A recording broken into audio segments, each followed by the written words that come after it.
കഴിഞ്ഞ കുറച്ച് വീഡിയോസിലായി വ്യത്യസ്ത ജോണറിലുള്ള 5 സിനിമകളെ പരിചയപ്പെടുത്തുന്ന സമയത്ത് പലർക്കും ജോണറുകളെക്കുറിച്ച് പല സംശയങ്ങളും ഉള്ളതായി മനസ്സിലാക്കാൻ സാധിച്ചു. അതുകൊണ്ട് ഓരോ ജോണറുകളെ പറ്റിയും അതിൻ്റെ സബ് ജോണർ ഉൾപ്പെടെ ഉദാഹരണ സഹിതം വളരെ സിമ്പിളായി നിങ്ങളിലേക്ക് എത്തിക്കാനാണ് ഈ വീഡിയോയിലൂടെ ഞങ്ങൾ ശ്രമിക്കുന്നത്. തെറ്റുകളുണ്ടെങ്കിൽ ക്ഷമിക്കുക. ആദ്യം തന്നെ ജോണർ എന്ന് പറയുന്നത് ഒരു സിനിമയെ നമ്മൾ വെക്കുന്ന അല്ലെങ്കിൽ പ്ലേസ് ചെയ്യുന്ന ഒരു കാറ്റഗറിയാണ് ജോണർ എന്ന് പറയുന്നത്. ആ സിനിമയുടെ സെറ്റിങ്സോ ക്യാരക്ടേഴ്സോ അതിൻ്റെ പ്ലോട്ടോ അതിൻ്റെ മൂഡ് ടോണ് ഇതെല്ലാം ഉൾപ്പെടുത്തിയാണ് ആ സിനിമയെ ഏത് കാറ്റഗറിയിൽ അല്ലെങ്കിൽ ഏത് ജോണറിൽ ഉൾപ്പെടുത്തണം എന്ന് നമ്മൾ പറയുന്നത്. അങ്ങനെ ഉൾപ്പെടുത്തുന്ന സമയത്ത് ഈ സിനിമ നമ്മുടെ ഉൾപ്പെടുത്തിയിട്ടുള്ള ജോണറിനെ ബേസ് ചെയ്തായിരിക്കും ഇതിൻ്റെ കഥ നടക്കുക. ഇതുകൂടാതെ സബ് ജോണർ എന്നൊരു കാറ്റഗറിയുമുണ്ട്. അതായത് ഈ വലിയ ജോണറിനകത്ത് പെടുന്ന ഒരു ചെറിയ മറ്റ് കാറ്റഗറിയാണ് സബ് ജോണർ. മിക്ക സമയത്തും 2-3 ജോണറുകൾ ഒരുമിച്ചോ അല്ലെങ്കിൽ ജോണറുകൾക്കുള്ളിൽ സബ് ജോണറുകൾ ഉൾപ്പെടുത്താനും സാധ്യതയുണ്ട്. ഇതേക്കുറിച്ചുള്ള സംശയങ്ങളെല്ലാം ഈ വീഡിയോ കഴിയുന്ന സമയത്ത് നിങ്ങൾക്ക് പൂർണ്ണമായി മാറുന്നതായിരിക്കും. പ്രധാനപ്പെട്ട 10 ജോണറുകളെക്കുറിച്ചാണ് ഈ വീഡിയോയിൽ ഞങ്ങൾ പറയുന്നത്. അതിൽ തന്നെ ആദ്യത്തെ ജോണറാണ് ആക്ഷൻ ജോണർ. നമ്മൾ കാണുന്ന ഒട്ടുമിക്ക സിനിമകളിലും ആക്ഷൻ രംഗങ്ങൾ ഉണ്ട് എങ്കിലും ആ സിനിമയുടെ പ്രധാനപ്പെട്ട പ്ലോട്ട് ആക്ഷൻ രംഗങ്ങളെ ചുറ്റിപ്പറ്റുകയാണെങ്കിൽ ആ ചിത്രത്തെ നമുക്ക് ആക്ഷൻ ജോണറിൽ ഉൾപ്പെടുത്താൻ സാധിക്കും. ആക്ഷൻ ഓറിയൻറ്റഡായ ഫൈറ്റ് സീൻസുകളോ അല്ലെങ്കിൽ സ്റ്റണ്ടുകളോ കാർ ചേസുകളോ എല്ലാം ആ ചിത്രത്തിൽ ഉണ്ടെങ്കിൽ തീർച്ചയായും ആ ചിത്രത്തെ നമുക്ക് ആക്ഷൻ ചിത്രമായി കണക്കാക്കാം. ഇനി ആക്ഷൻ ജോണറിലെ സബ് ജോണറുകളിലേക്ക് കിടക്കാം. ആക്ഷൻ ജോണറിലെ ഒരു സബ് ജോണറാണ് ഹീറോയിക് ബ്ലഡ്ഷെഡ്. കേന്ദ്ര കഥാപാത്രം ഹീറോയിസം കാണിക്കുന്നുണ്ടെങ്കിൽ ആ ചിത്രത്തെ നമ്മൾ ഹീറോയിക് ബ്ലഡ്ഷെഡ് എന്ന കാറ്റഗറിയിൽ ഉൾപ്പെടുത്തുന്നു. അതായത് കേന്ദ്ര കഥാപാത്രം ഒരു ഡ്യൂട്ടിയോ അല്ലെങ്കിൽ പ്രൊട്ടക്ഷനോ സഹോദര ബന്ധമോ എല്ലാം കാണിക്കുന്നുണ്ടെങ്കിൽ അതൊരു ഹീറോയിസമായി കണക്കാക്കി അതേ ഹീറോയിസമുള്ള ഒരു ആക്ഷൻ ചിത്രമായി മാറ്റും. ഉദാഹരണത്തിന് മിഷൻ ഇംപോസിബിൾ 2, കില്ലർ എന്നീ ചിത്രങ്ങളെല്ലാം ഇത്തരം ജോണറിൽ പെടുന്നതാണ്. അടുത്ത സബ് ജോണറാണ് മിലിറ്ററി ആക്ഷൻ. ഈ മിലിറ്ററി ആക്ഷൻ എന്ന് പറയുന്നത് ഡയറക്റ്റ് മിലിറ്ററി ഫിലിം അല്ല, എന്നാൽ കൂടി മിലിറ്ററി ടാക്ടിക്സുകളോ അല്ലെങ്കിൽ അതിലുപയോഗിക്കുന്ന വെപ്പണുകളോ എല്ലാം മിലിറ്ററി റിലേറ്റഡ് ആണെങ്കിൽ അതിനെ മിലിറ്ററി ആക്ഷൻ എന്ന് പറയപ്പെടുന്നു. ഉദാഹരണത്തിന് അർണോൾഡ് ചിത്രമായ കമാൻഡോ അല്ലെങ്കിൽ ജെ.ഐ. ജോ റൈസ് ഓഫ് കോബ്ര എന്നീ ചിത്രങ്ങളിലെല്ലാം മിലിറ്ററി ടാക്ടിക്സ് ഉപയോഗിക്കുന്നു, എന്നാൽ അത് മിലിറ്ററി ചിത്രമല്ല താനും. അടുത്ത സബ് ജോണറാണ് വൂക്സിയ ആക്ഷൻ. മാർഷൽ ആർട്സിന് വളരെയധികം പ്രാധാന്യം കൊടുക്കുന്നുണ്ട് എങ്കിൽ ആ ചിത്രങ്ങൾ വൂക്സിയ ആക്ഷനിൽ പെടുന്ന ആക്ഷൻ ചിത്രങ്ങളായി മാറുന്നു. ഉദാഹരണത്തിന് 2002 പുറത്തിറങ്ങിയ hero, crouching tiger, hidden dragon എന്നീ ചിത്രങ്ങളെല്ലാം വൂക്സിയ ആക്ഷനിൽ പെടുന്ന ആക്ഷൻ ചിത്രങ്ങൾക്കുള്ള ഉദാഹരണങ്ങളാണ്. അടുത്ത സബ് ജോണറാണ് ഡിസാസ്റ്റർ. അതായത് നാച്ചുറലി ഒക്കറിങ് ഫിനോമിനൽസ് കൊണ്ട് ഡിസ്ട്രക്ഷൻ ഉണ്ടാകുന്നുണ്ടെങ്കിൽ അതിനെ ഡിസാസ്റ്റർ ഫിലിമായി കണക്കാക്കുന്നു. ഇത്തരം ചിത്രങ്ങളും ആക്ഷൻ ചിത്രങ്ങളുടെ കാറ്റഗറിയിലാണ് പെടുക. ഉദാഹരണത്തിന് ഡേ ആഫ്റ്റർ ടുമാറോ, 2012 എന്നീ ചിത്രങ്ങൾ. ആക്ഷൻ ജോണറിലെ അടുത്ത സബ് ജോണറാണ് അഡ്വഞ്ചർ. ഒരു സാഹസിക യാത്രയെ കേന്ദ്രീകരിച്ചാണ് ഈ ചിത്രത്തിൻ്റെ കഥ നടക്കുന്നതെങ്കിൽ ആ ചിത്രങ്ങളെ അഡ്വഞ്ചർ ചിത്രങ്ങളായി കണക്കാക്കുന്നു. ഒട്ടുമിക്ക സമയത്തും ആക്ഷൻ അഡ്വഞ്ചർ എന്നായിരിക്കും നിങ്ങൾ ഈ കാറ്റഗറി കണ്ടിട്ടുണ്ടാകുക. ഇതിൽപ്പെടുന്ന ചിത്രങ്ങൾക്കുള്ള ഉദാഹരണങ്ങളാണ് Raiders of the Lost Ark, Mad Max Fury Road എന്നീ ചിത്രങ്ങൾ. അപ്പോൾ ആക്ഷൻ ചിത്രങ്ങളിലുള്ള സബ് ജോണേഴ്സ് ഇതൊക്കെയാണ്. അടുത്ത ജോണറാണ് ആനിമേഷൻ ജോണർ. ആനിമേഷൻ എന്ന് പറയുമ്പോൾ പലതരത്തിലുള്ള ആനിമേഷൻ ചിത്രങ്ങളുമുണ്ട്. സബ് ജോണറുകൾ ശ്രദ്ധിക്കുമ്പോൾ നമുക്കത് വളരെ വ്യക്തമായി തന്നെ അതിൻ്റെ വേർതിരിവ് മനസ്സിലാക്കാൻ സാധിക്കും. ആനിമേഷൻ ജോണറിലെ ആദ്യ സബ് ജോണറാണ് ട്രഡീഷണൽ ആനിമേഷൻ. കൈകൊണ്ട് വരച്ചതോ അല്ലെങ്കിൽ പെയിൻറ്റഡ് ആയ ഇമേജസിനെ പിന്നീട് ആനിമേഷൻ രൂപത്തിലാക്കുന്നതിനാണ് ട്രഡീഷണൽ ആനിമേഷനെ കണക്കാക്കുന്നത്. ഇതിന് ഉദാഹരണങ്ങളാണ് Robin hood, flight of the dragons എന്നീ ചിത്രങ്ങൾ. അടുത്ത സബ് ജോണറാണ് സ്റ്റോപ്പ് മോഷൻ. ഈ സ്റ്റോപ്പ് മോഷൻ എന്ന് പറയുന്നത് ഒരു ക്യാമറ ടെക്നിക്കാണ്. അതായത് റിയലായ ഒരു ഒബ്ജക്റ്റിനെടുത്ത് അതിന് ഫ്രെയിം ബൈ ഫ്രെയിം അഡ്ജസ്റ്റ് ചെയ്തുകൊണ്ട് ചെയ്യുന്ന ഒരു ടെക്നിക്കാണ് ഈ സ്റ്റോപ്പ് മോഷൻ. അങ്ങനെ ഓരോ ഫ്രെയിം എടുത്തതിന് ശേഷം ഈ ഫ്രെയിം എല്ലാം കൂടി ആനിമേഷൻ രൂപത്തിലേക്ക് മാറ്റുമ്പോൾ അതിന് സ്റ്റോപ്പ് മോഷൻ എന്ന് പറയപ്പെടുന്നു. ഇതിൽപ്പെടുന്ന ചിത്രങ്ങളാണ് fantastic mister Fox, the Lego movie തുടങ്ങിയ ചിത്രങ്ങളെല്ലാം. അടുത്ത സബ് ജോണറാണ് കമ്പ്യൂട്ടർ ജനറേറ്റഡ് ഇമേജറി. ഇന്ന് കാണുന്ന നമ്മൾ പല ചിത്രങ്ങളും ഇത്തരം കമ്പ്യൂട്ടർ ജനറേറ്റഡ് ഇമേജറിയാണ്. ഉദാഹരണത്തിന് സോഫ്റ്റ്വെയറുകളുടെ സഹായത്തോടെ മോഡലുകൾ ക്രിയേറ്റ് ചെയ്ത് അതിനെ ആനിമേഷൻ രൂപത്തിലാക്കുന്നതിനാണ് ഇത്തരത്തിൽ പേര് അറിയപ്പെടുന്നത്. ഇതിൽപ്പെടുന്ന ചിത്രങ്ങളാണ് ഷ്രഗ്, റാങ്കോ തുടങ്ങിയ ചിത്രങ്ങളെല്ലാം. അടുത്ത സബ് ജോണറാണ് ലൈവ് ആക്ഷൻ ചിത്രങ്ങൾ. അതായത് റിയൽ ലൈഫ് ഒബ്ജക്റ്റിനോടൊപ്പം തന്നെ ആനിമേഷൻ ക്യാരക്ടേഴ്സിനെ ഉൾപ്പെടുത്തുന്നതിനാണ് ലൈവ് ആക്ഷൻ എന്ന് അറിയപ്പെടുന്നത്. ഈ സബ് ജോണറിൽ പെടുന്ന ചിത്രങ്ങളാണ് Pokemon detective Pikachu, space jam, Alvin and the chipmunks തുടങ്ങിയ ചിത്രങ്ങളെല്ലാം. അടുത്ത പ്രധാനപ്പെട്ട ജോണറുകളിൽ ഒന്നാണ് കോമഡി ജോണർ. മിക്ക സിനിമകളിലും ഒരു ചെറിയ ഭാഗം കോമഡി എലമെൻറ്റ്സ് ഉണ്ടാകുമെങ്കിലും ഒട്ടുമിക്ക ഭാഗങ്ങളിലും അല്ലെങ്കിൽ വലിയ പ്ലോട്ട് കോമഡിയിൽ തന്നെ ആണെങ്കിൽ മാത്രമേ ആ ചിത്രം കോമഡി ചിത്രമായി കണക്കാക്കാൻ സാധിക്കുകയുള്ളൂ. കോമഡി ചിത്രങ്ങളിലെ സബ് ജോണറുകളാണ് ആക്ഷൻ കോമഡി. അതായത് കോമഡിക്കൊപ്പം ആക്ഷൻ രംഗങ്ങളും ഉണ്ട് എങ്കിൽ ആ ചിത്രത്തെ ആക്ഷൻ കോമഡി കാറ്റഗറിയിൽ ഉൾപ്പെടുത്താം. ഉദാഹരണത്തിന് Charlie's Angels, Who Am I തുടങ്ങിയ ചിത്രങ്ങളെല്ലാം. അടുത്ത സബ് കാറ്റഗറിയാണ് ബ്ലാക്ക് കോമഡി. ഇതിനെ ഡാർക്ക് കോമഡിയും എന്ന് പറയപ്പെടുന്നുണ്ട്. ഒരു വലിയ പ്രധാനപ്പെട്ട കാര്യങ്ങൾ നടക്കുന്നുണ്ട് അല്ലെങ്കിൽ സീരിയസ് ആയ കാര്യങ്ങൾ നടക്കുന്നതിനൊപ്പം തന്നെ കോമഡി എലിമെൻറ്റ്സ് കൊടുക്കുന്നുണ്ടെങ്കിൽ അതിനെ ഡാർക്ക് കോമഡി എന്ന് പറയപ്പെടുന്നു. ഇതിന് ഉദാഹരണം പറയാവുന്ന ചിത്രങ്ങളാണ് pulp fiction, inglorious busters, Fargo തുടങ്ങിയ ചിത്രങ്ങളെല്ലാം. അടുത്ത സബ്കറിയാണ് റൊമാൻറ്റിക് കോമഡി. റൊമാൻസിനൊപ്പം കോമഡി എലിമെൻറ്റ്സും കൂടി ചേരുന്നുണ്ടെങ്കിൽ റൊമാൻറ്റിക് കോമഡി ചിത്രങ്ങളായി പറയപ്പെടുന്നു. ഹോളിവുഡിൽ ഒരുപാട് റൊമാൻറ്റിക് കോമഡി ചിത്രങ്ങളുണ്ട്. ഉദാഹരണത്തിന് how to lose a guy in 10 days, the 40-year-old virgin തുടങ്ങിയ ചിത്രങ്ങളെല്ലാം ഇത്തരം സബ് കാറ്റഗറിയിൽ പെടുന്നവയാണ്.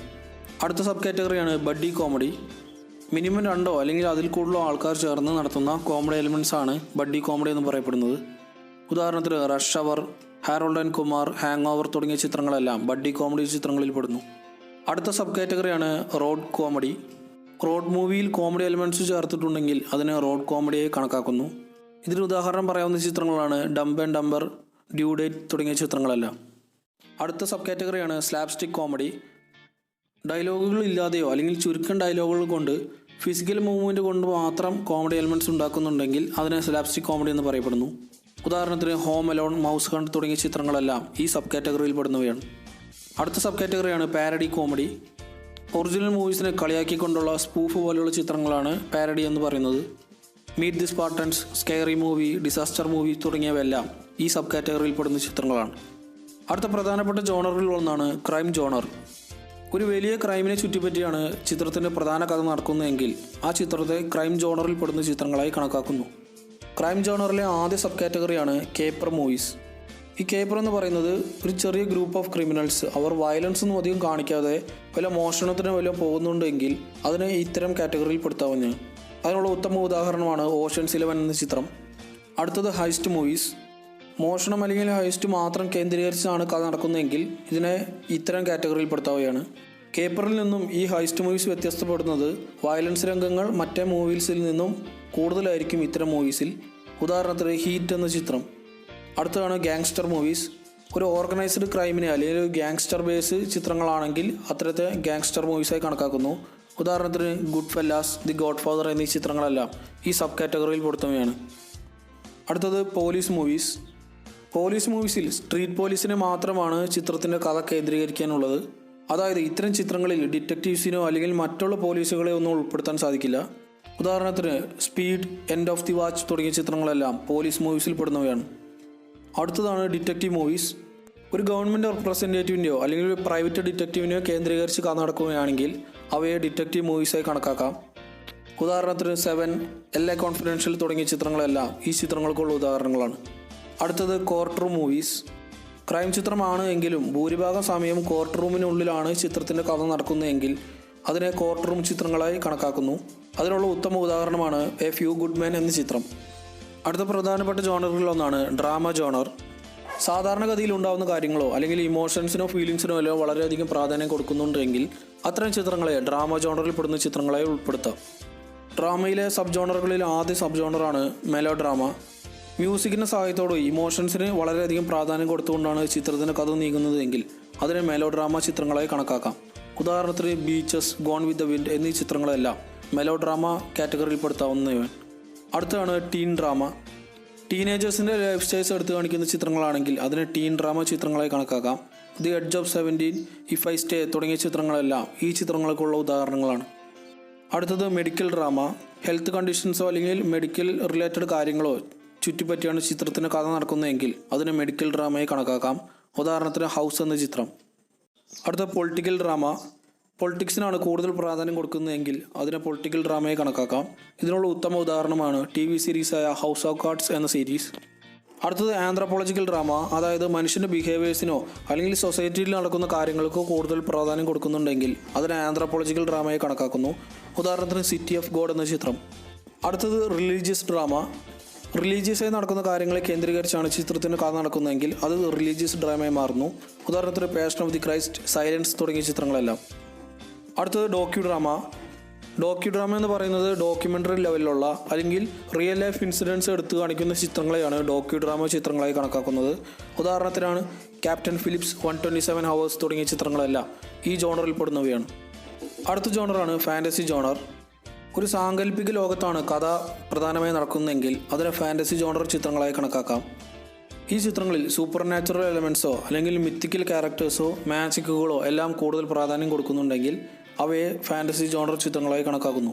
ഫാൻറ്റസി ജോണറിലെ ആദ്യ സബ് കാറ്റഗറിയാണ് കണ്ടംപററി ഫാൻറ്റസി. ഇതിനെ മോഡേൺ ഫാൻറ്റസി എന്നറിയപ്പെടുന്നു.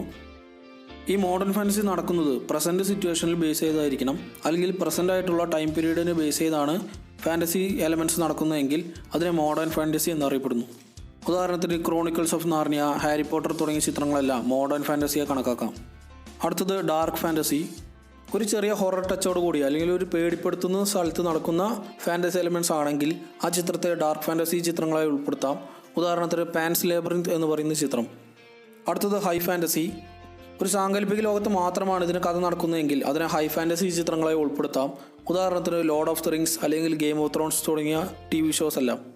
അടുത്ത പ്രധാനപ്പെട്ട ജോണറുകളിൽ ഒന്നാണ് ഹിസ്റ്റോറിക്കൽ ജോണർ. ചരിത്ര സംഭവങ്ങളെ ആസ്പദമാക്കിയാണ് ചിത്രത്തിൻ്റെ പ്രധാന കഥ നടക്കുന്നതെങ്കിൽ അതിനെ ഹിസ്റ്റോറിക്കൽ ജോണറിൽ പെടുന്ന ചിത്രങ്ങളായി ഉൾപ്പെടുത്താവുന്നതാണ്. അതിലെ ആദ്യ സബ് കാറ്റഗറിയാണ് ഹിസ്റ്റോറിക്കൽ ഇവൻറ്റ്സ്.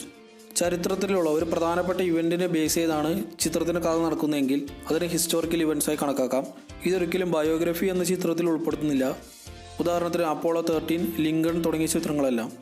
അടുത്തത് ബയോഗ്രഫി ചിത്രങ്ങൾ. ഒരു വ്യക്തിയുടെ ജീവിതകഥയെ ആസ്പദമാക്കിയാണ് ചിത്രത്തിന് കഥ നടക്കുന്നതെങ്കിൽ അതിന് ബയോഗ്രഫിയിലുള്ള ഹിസ്റ്ററി ജോണറിൽ പെടുന്ന ചിത്രങ്ങളായി ഉൾപ്പെടുത്താവുന്നതാണ്. ഉദാഹരണത്തിന് A beautiful mind, catch me if you can തുടങ്ങിയ ചിത്രങ്ങളെല്ലാം ഈ സബ് കാറ്റഗറിയിൽ പെടുന്നവയാണ്.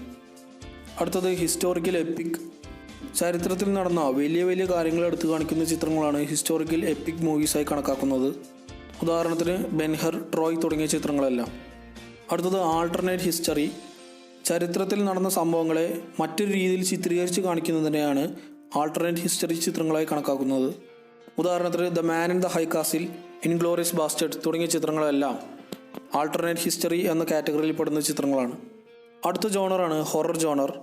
ഹൊറർ ജോണറിൻ്റെ കാര്യത്തിലാണ് ഒട്ടുമിക്ക ആൾക്കാർക്കും സംശയമുള്ളത്.